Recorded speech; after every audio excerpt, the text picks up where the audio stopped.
Assalamualaikum dan selamat sejahtera. Jadi for this week topic is about assessment and evaluation for the special education. So in the portal you will see there is a long slide for this topic. So I will break the presentation for this topic maybe into two or three videos. Okay, firstly, for this content, we will learn, you will learn about definition of term, purpose of assessment, process of assessment, and also type of assessment.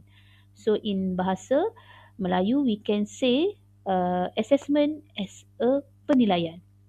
Okay, penilaian Okay, we will look at for the assessment involving educational assessment, special need assessment, diagnosis and testing. So, over this video, you will learn about what is educational assessment, what is special needs assessment, and how it relate to the diagnosis and also what is testing. For the definition, assessment practice influenced by clinical guidelines. Okay, assessment is undergone the process of screening techniques and pre-referral team intervention. It involves multidisciplinary team to ensure intervention effort is valid and also identify the categories of disability based on ideal law. So, untuk penilaian, apa yang awak akan belajar, you need to know the assessment ni adalah based on clinical guidelines. Contohnya DSM-5, which is uh, the the guidelines for the doctor to make the diagnosis for the individual. So assessment yang awak akan belajar ni adalah melibatkan assessment berkaitan dengan penilaian kepada individu yang mungkin ada keperluan adalah murid berkeperluan pendidikan khas. Okey. Yang kedua, for the assessment dia akan melibatkan screening. Maksudnya screening saringan dan juga akan melibatkan rujukan kepada intervention kepada pasukan multidisiplin. Dan rujukan kepada multidisiplin ni adalah penting untuk intervention dan after the process, the assessment process, the categories for the disability can be identified. So we will look at for the assessment definition in more details based on the Gargulio and Metcalf. Okay, what is assessment? It is a process of gathering information about individual strengths and needs. So, dia adalah proses yang melibatkan pengumpulan maklumat mengenai kekuatan dan juga keperluan individu tersebut. Yang kedua adalah evaluate collection of information aimed to making judgment, decision and conclusion after taking appropriate measures. So, assessment ni dia akan melibatkan collection of information, melibatkan pengumpulan maklumat yang based on the maklumat tu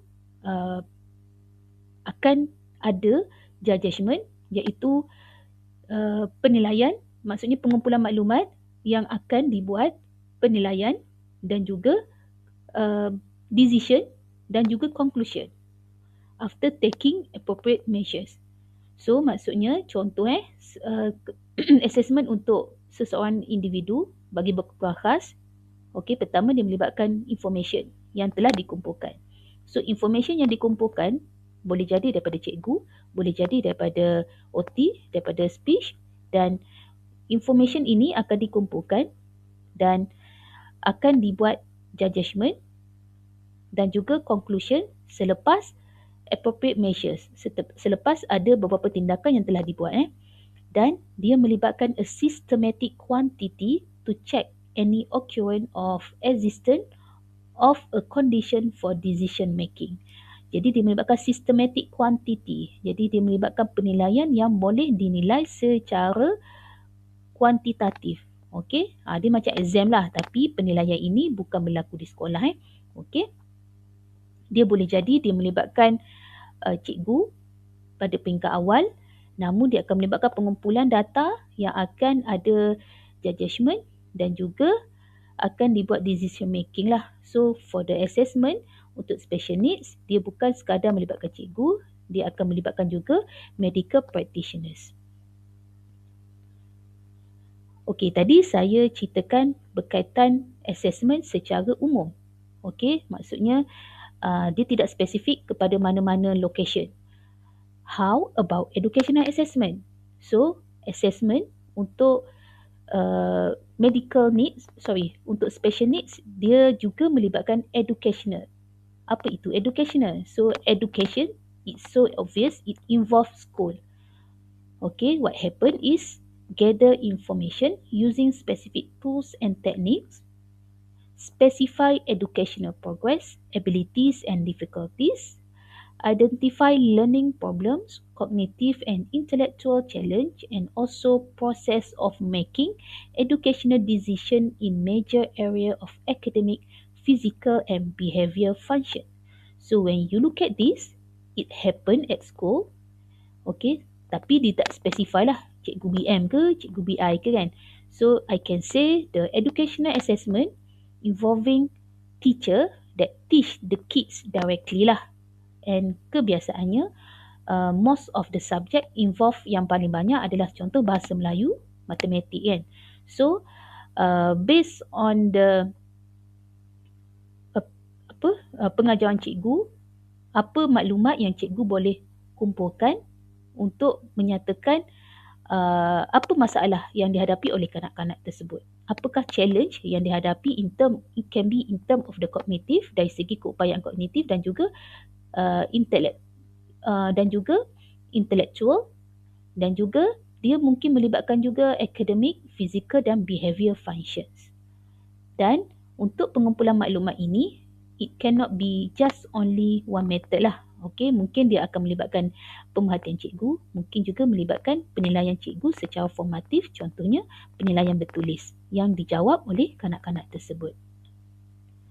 Okay, so now we look at for the special needs educational assessment. So for the special needs educational assessment, it is assessment that is carried out in the field of special education. Okay, identify factors that hinder or prevent the learning and development of children with special needs. Apply to children of average, above average abilities as much as special needs children, and also not a one-off process, but rather a continuation process that form an integral part of teaching. So, tadi kita tengok secara umum berkaitan dengan assessment untuk education setting. Now, how about special needs assessment? So, bila melihat perkataan special needs, meaning that the individual that teacher want to look at is already diagnosed as special needs. Dia memerlukan pendidikan khas. So, once the kids already acknowledged as having special needs, it means dia bukan sekadar kanak-kanak itu masuk kelas PPKI, but it also need to be identified apa masalah, apa challenge yang dihadapi oleh kanak-kanak tersebut. Okay? Dan it is really important juga untuk kita tahu bila dalam aspek special need educational assessment, it is not satu proses, tapi dia akan melibatkan proses that form an integral part of teaching. Okay, dan dia perlu apply melibatkan semua kanak-kanak yang mungkin average and above average abilities as much as special needs children. So dia sepatutnya melibatkan semualah regardless of capability of the kids. Okay, so kita dah nampak apa itu setting untuk assessment di educational setting dan juga apa itu special need assessment setting. Now we need to know why we do the assessment. Okay, there are several reasons. The first thing is to establish a classroom equilibrium. Okay, nak menghasilkan classroom yang sesuai lah, nak identify classroom yang mana yang sesuai untuk kanak-kanak tersebut. Okay. Kedua, planning and conducting instruction. Jadi, based on assessment cikgu nak plan lah macam mana instruction pengajaran cikgu yang bersesuaian dengan keupayaan kanak-kanak tersebut. Yang ketiga, placing student. So, nak menempatkan student tu mengikut tahap keupayaan yang sesuai lah. Okay, next, providing feedback and incentive. Yang ni kita nak sesuaikan untuk bagi feedback yang bersesuaian dan juga insentif kepada kanak-kanak tersebut. Jadi yang ni lebih kepada macam cikgu nak sediakan bahan pengajaran yang bersesuaian. Okay, next adalah diagnosing student problems and disabilities. Cikgu nak kenal pastilah dengan lebih spesifik apa masalah utama pelajar tersebut. Dan juga judging student problems and disabilities. Cikgu nak kenal pasti dia bukan sekadar cikgu dah tahu diagnosis. Mungkin contoh kanak-kanak tu diagnosis sebagai ADHD. So ADHD, if you look at for the symptom, it has a lot. So cikgu nak identify mana yang cikgu rasa paling bermasalah. Okay, dan juga cikgu nak bila cikgu dah identify yang paling perlu cikgu support, cikgu perlu identify apakah support yang boleh diberikan dan juga nak place student tersebut di kelas mana yang sesuai. Okay, so this is the step for the general process of assessing in special education. Okay, step 1, child is identified as possibly needing special education and related services. Okay, step 2, child is evaluated in all areas. Step 3, eligibility is decided based on evaluation report. Step 4, eligible child to plan with services needed.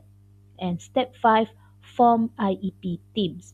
So, if you look at for this pyramid, the step 1, okay, adalah kanak-kanak ini dikenal pasti ada keperluan untuk kepada pendidikan khas. So, apa yang selepas cikgu dah identify the kids, the child, cikgu perlu ada penilaian lah. Penilaian, kita akan lebih tengok details lah. Penilaian ni, dia boleh jadi ada penilaian di peringkat sekolah. Dia bukan boleh jadi, dia perlu ada penilaian di peringkat sekolah dan juga penilaian di peringkat medical juga.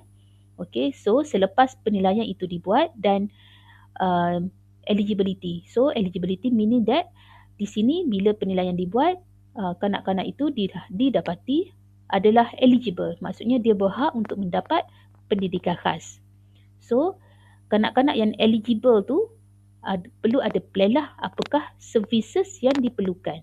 Okay, dan terakhir sekali ada IEP teams untuk bantu untuk support kepada services yang diperlukan, untuk planning kepada services yang diperlukan oleh kanak-kanak tersebut. So this is step must be followed lah. Maksudnya bila kanak-kanak tu cikgu kenal pasti, dia bukan terus lompat kepada step 5. No, it must be follow the step lah 1 until 5. Okay. Okay, tak habis lagi.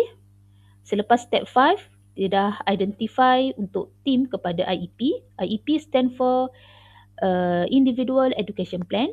Step 6 is IEP meeting is held. Okay, mesyuarat untuk pembinaan kepada plan pengajaran individu dibuat. Step 7, services are provided. Okay, servis kepada IEP yang telah dirancang tu dibuat. Step 8, progress is measured and report to the parent. Okay, progress tu dicatatkan, di report dan juga ada report lah kepada parent. Step 9, IEP is reviewed. Maksudnya IEP itu yang cikgu plan pada step 5 tu akan direview balik. Adakah berlaku keberkesanan yang bagus, adakah berlaku perubahan. Dan step 10, child is re-evaluated. So step 10 yang terakhir, kanak-kanak itu dinilai semula. Kenapa dinilai semula? Kita nak tengoklah keberkesanan support atau services yang disediakan itu adakah berlaku ataupun tidak berlaku. Okay, I will suggest for you to go for this YouTube so that you can you can understand better lah for the assessment in education. Okay, now we are looking for we are looking at how to identify students for assessment. Okay, tadi awak dah tengok secara ringkas dari segi apa itu definition, apa itu flow, dan sekarang kita nak tengok dengan lebih spesifik macam mana nak identify student for assessment. Okay, nak kenal pasti individu ataupun kanak-kanak ataupun pelajar yang perlukan kepada penilaian. Okay, spesifik penilaian di sini adalah untuk special education. Okay, first, school personnel may suspect the presence of learning or behavior problem, then ask the parent permission to evaluate. The child teachers may observe serious symptoms in academic, social, physical, and emotional areas in the classroom, and the child parents notice the symptoms that need attention and bring their concern to the attention of school personnel. So, untuk identify student yang memerlukan penilaian, yang pertama dia akan melibatkan bila melibatkan setting sekolah adalah concern daripada cikgu lah, cikgu. Okey, dan bila cikgu ada concern berkaitan dengan behavior, melibatkan dari segi keupayaan pembelajaran ataupun mungkin dari segi tingkah laku, apa yang cikgu perlu buat adalah meminta kebenaran daripada ibu bapa untuk kanak-kanak itu menjalankan penilaian. So, I will suggest nanti awak dah kat sekolah, I will suggest untuk anda bincang bila melibatkan ibu bapa, lagi-lagi bila dia melibatkan sesuatu yang nak report kepada behavior ataupun masalah pembelajaran ni, I will suggest for a formal perjumpaan. Jangan syok seorang-seorang, tapi melibatkan juga pentadbir sekolah, melibatkan pentadbir sekolah bersama-sama. Okay, the child teacher, okay, semasa perjumpaan tu, bila mak ayah mungkin akan perlu ada perjumpaan lah untuk cikgu ceritakan ataupun cikgu describe apa concern cikgu tersebut yang bukan sekadar melibatkan akademik tapi melibatkan sosial, fizikal dan emotional areas dalam classroom. Okey. Dan bila cikgu buat perjumpaan dengan mak ayah, ceritakan apa yang cikgu observe dan macam mana behavior ini akan bagi kesan kepada pembelajaran di dalam kelas. Dan apa yang berlaku, the child parent notice the symptoms that need attention and bring their concern to the attention of school personnel. So, dia boleh jadi juga ibu bapa yang ada concern kepada behavior tersebut di rumah dan berbincang dengan sekolah, berbincang dengan cikgu. Jadi, untuk identification student for assessment, dia boleh jadi concern daripada cikgu ataupun juga concern daripada ibu bapa tersebut. Mungkin kanak-kanak tu terlalu pasif di sekolah, di dalam kelas. Mungkin di sekolah yang satu kelas tu ada 30 orang, cikgu tak dapat nak notice satu kanak-kanak yang mungkin tak boleh membaca lagi pada darjah 3. Okey, sebab terlalu ramai dalam satu kelas kan. Mungkin menceritakan 40-50, cikgu tak aware ada satu kanak-kanak yang tak boleh membaca. Tapi mak ayah concern anak dia darjah 3 masih belum lagi boleh membaca. So it can be the concern from the teacher and also only from the parent. Okay. And the resource for the referral of potential high-risk student, it can be from the classroom teacher. Okay. It also can be from the child parent or child special education teacher, child special teacher. So kalau setting di Malaysia, I will say the resource can be from the classroom teacher. It can be cikgu bahasa Melayu, cikgu matematik yang ada lebih banyak masa untuk pengajaran dalam kelas. Biasanya special education teacher ni akan diminta kalau sekolah tersebut ada pendidikan khas, mungkin cikgu BM akan minta cikgu pendidikan khas untuk observe juga adakah apa yang cikgu concern daripada cikgu perdana, adakah dia ada kepada ciri-ciri kepada murid berkebutuhan pendidikan khas. Okay. Next, the resource for referral of potential high-risk student, it can be also from the school support staff, outside professional, the child and also legal personnel. So dia tak bolehlah limit hanya kepada individu yang mengajar kanak-kanak, tapi mungkin juga individu yang observe behavior untuk kanak-kanak tersebut di dalam persekitaran sekolah. Contohnya, contoh mungkin pembantu takbir di sekolah tu observe kanak-kanak ni ada behavior yang nampak kelainan. Contoh bila waktu rehat ataupun contoh makcik kantin, dia nampaklah kanak-kanak ni pada waktu rehat dia makan di tempat yang jauh, tersorok, tak nak orang nampak, tak ni, nampaklah kelainan sedikit. So dia ada concern daripada staff sekolah yang nampak kelainan kanak-kanak ni kan. Okay. Okay, now we are looking for the two stages to referral process. Okay, the first one is stage 1. Stage 1 is to look at potential high-risk children and determine the direction. Okay, which is it involve option for the change of program, consolidation of program, disciplinary action, and parent counselling. Or stage 2 is involve the child being reviewed fits the criteria of suspected disability, start the education process and form the child student team. Sorry for the typo here. So it can be the stages can be two lah. Stage 1 dikenal pasti ada kanak-kanak yang ada kebarangkalian yang tinggi mengalami masalah dan dia akan melibatkan mungkin kanak-kanak tersebut yang telah dikenal pasti tu akan ikuti kelas pemulihan. Contohnya kalau setting di Malaysia biasanya kanak-kanak yang identify contoh darjah 3 ataupun contoh darjah 2 masih lagi belum mengecam abjad, dia akan ada option untuk masuk kelas pemulihan dahulu. Maksudnya di sini ada change of program. Pengajaran tu akan dibuat dalam kumpulan kecil pada waktu yang spesifik. So akan tengoklah adakah berlaku perubahan untuk kanak-kanak tersebut bila ada perubahan kepada change of program.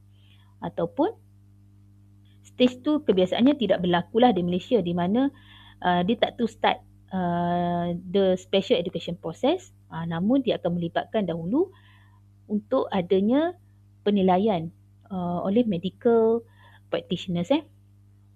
Okay, so the stages ni it can be happen stage 1 or stage 2, but I will say in Malaysia we practice for the stage 1. Okay, so individual involved in assessment process, basically it will involve parent, teacher, medical personnel, related service provider, educational psychologist, overlapping professional, special education teacher, social worker, professional, school counselor.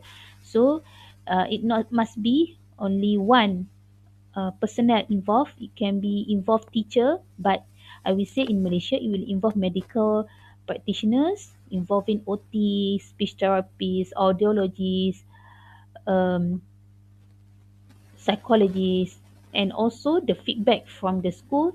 It will come from the teacher and also the primary source from the parent. So for the assessment process, it not involve only teacher, but it also involve the parent and it also involve the other medical practitioners. Okay, now we are looking for the role of parents in the evaluation process. What is the parent role in the evaluation process? It involves the first one is notify and request school for evaluation, provide general and specific information related to the child condition. Okay, so pada peringkat awal sebelum penilaian, ibu bapa mungkin akan notify lah cikgu keperluan untuk adanya evaluation daripada pihak sekolah dan concern daripada ibu bapa kepada cikgu lah. So apa yang berlaku selepas tu mungkin cikgu akan buat perjumpaan lah dengan ibu bapa untuk bincang, share insight into child background, attend to the interviews, share any prior reports or test results. Okay, and after that, share opinion and agreement of evaluation results, discuss any inconsistency or gaps or participate in IEP. So, peranan ibu bapa bagi evaluation proses ni dia melibatkan untuk ibu bapa ada maklumat lah kepada cikgu, apa maklumat yang berlaku di rumah, dan juga untuk bincang dengan cikgu, apa pandangan cikgu dan juga apa pandangan ibu bapa. Adakah dia match? Ada persamaan tak? Dan selepas itu, based on the perbincangan daripada feedback daripada cikgu dan juga mak ayah, apa opinion ataupun agreement yang dipersetujui bersamalah untuk bincangkan untuk bantu anak tersebut. Okay, uh, for the first for the first part, I will stop here, and there will be the second part for this video. Okay, that's all. Thank you.